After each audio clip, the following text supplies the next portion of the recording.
Olá, meus queridos alunos do sétimo ano. Meu nome é Ibis Fernando, eu sou professor de ciências. Um bom dia, uma boa tarde, uma boa noite para você. Isso aí depende do horário que você vai estar assistindo a minha aula. Hoje eu irei começar a aula de número 14. Eu vou falar sobre temperatura, quantidade de calor e dilatação dos corpos. É o nosso assunto de ciências do sétimo ano. Bom, primeiro vamos começar falando sobre a temperatura. E o que é, na realidade, a temperatura? Temperatura, na verdade, é uma grandeza física escalar, que pode ser definida como a medida do grau de agitação das moléculas que compõem o corpo. Vê só que legal.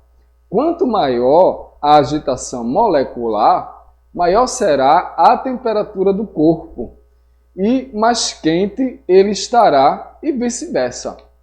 E aí a gente vê justamente essa questão da agitação das moléculas do corpo.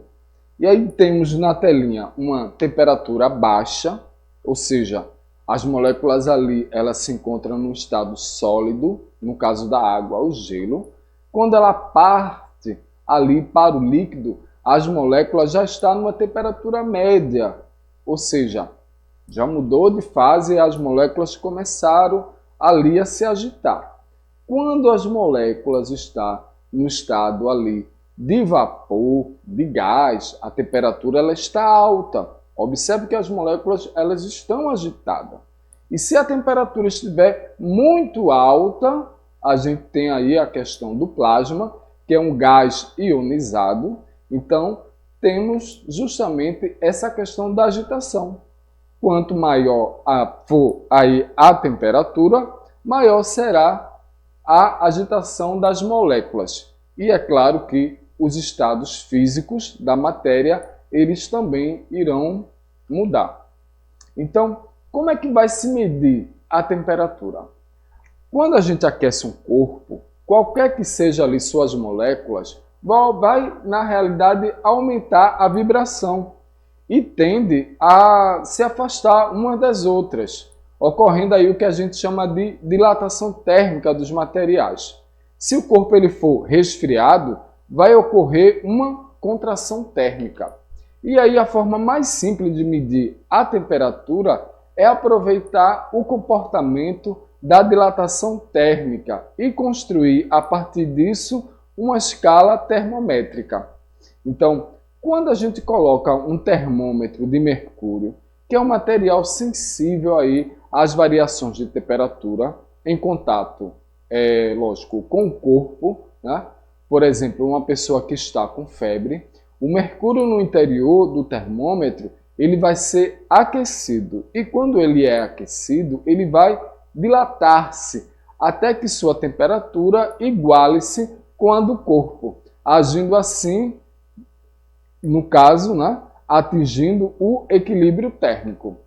E aí, a coluna do mercúrio ela vai justamente indicar o valor que é estabelecido por uma determinada escala termométrica, que corresponde exatamente à temperatura do corpo febril. Bom, agora vamos falar sobre a quantidade de calor. O calor ele pode ser definido como a quantidade de energia que é trocada entre os corpos, em virtude da diferença da temperatura que é existente entre eles. Na imagem que vocês podem observar aí, você vê que o calor ele sempre vai sair do mais quente para o mais frio. Então, essa energia ela vai sempre fluir do corpo que tem maior para o corpo que tem menor temperatura, até que o equilíbrio térmico ele seja atingido, isto é, as temperaturas dos dois corpos elas sejam igual. Então, quando se fala de quantidade de calor, sempre quem tem maior temperatura vai fluir para que tem menor temperatura até que ambos os corpos estejam ali com as temperaturas iguais. Vamos agora falar sobre tipos de calor. Dependendo do que ocorre com o corpo, qualquer um, ao receber calor, essa grandeza ela pode ser denominada de calor sensível ou calor latente.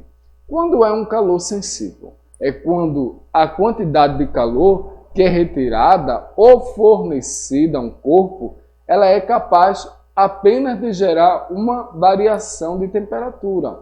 Calor sensível, ela vai ter ali uma variação de temperatura. E aí, quando se fala de calor latente, é a quantidade de calor que é fornecida ou retirada de um corpo e vai gerar, na realidade, uma mudança do estado físico para que o corpo, ou seja, para que o calor, né, que é denominado ali de latente, é necessário que o corpo ele esteja a uma temperatura exata, justamente na mudança do estado físico. Então, na telinha aí, a gente pode ver bem essa questão do que é um calor sensível e o que é um calor latente. Vê bem, pessoal. Calor sensível é quando gera ali uma variação de temperatura. Não ocorre uma mudança de estado físico. Se ocorre uma mudança de estado físico, então a gente tem um calor latente. Observe aí o cubo de gelo, né? Eu tenho ali o gelo que ele está a menos 20 graus Celsius e ele vai para 0 graus Celsius. Não mudou de estado físico, então ele recebeu, na verdade, o calor sensível. A partir do momento que ele sai do gelo, do estado sólido e vai para o estado líquido, aí sim já é o calor latente. Então, a água ali a 0 graus Celsius, ela vai estar ali no estado líquido. Quando ela recebe esse calor e vai chegar até a 100 graus Celsius, houve ali uma variação de temperatura. Então, quando está recebendo justamente esse calor, é o calor sensível. Mas se sai do estado líquido e vai para o estado de vapor, já é o calor latente. Então, para que a gente entenda bem essa questão da diferença entre calor sensível e calor latente, o sensível é quando existe uma variação de temperatura, mas não ocorre a mudança de estado físico. Mas se por acaso ocorrer a mudança do estado físico, daí o calor ele já é latente. Bora agora falar sobre dilatação térmica. O que é uma dilatação térmica? Todos os corpos existentes na natureza, tanto sólidos, líquidos ou gasosos, quando eles estão em processo de aquecimento ou resfriamento, eles vão ficar ali sujeitos a uma dilatação ou uma contração térmica.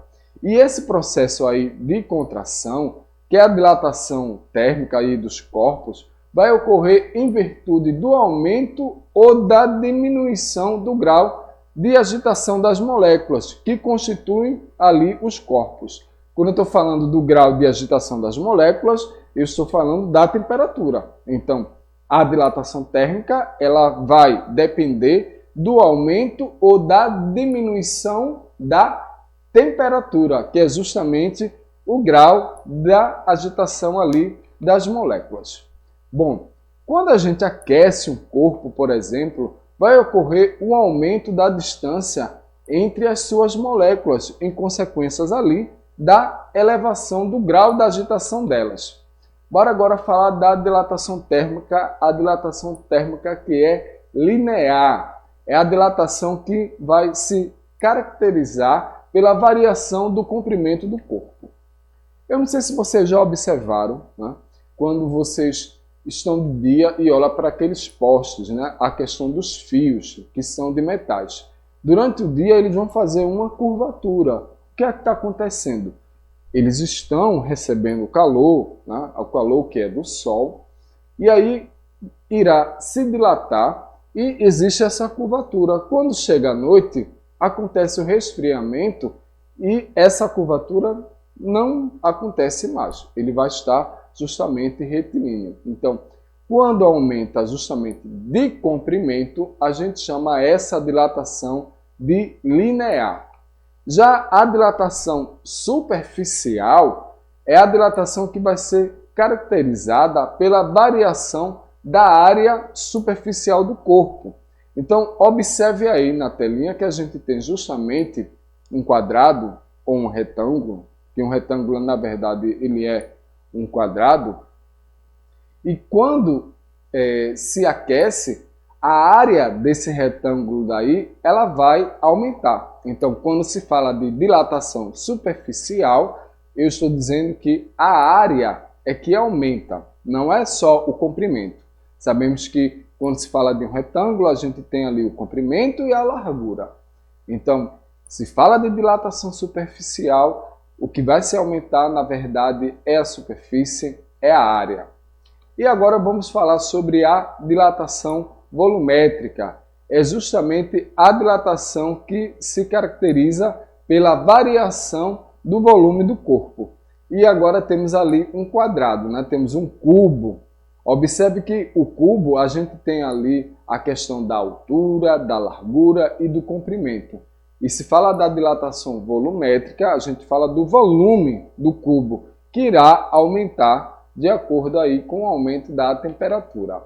Bom, eu falei hoje para vocês sobre temperatura, quantidade de calor e a dilatação dos corpos. Eu espero que vocês tenham entendido bem esse assunto, que foi a aula de número 14, e nós iremos nos encontrar na próxima aula do EducaPE.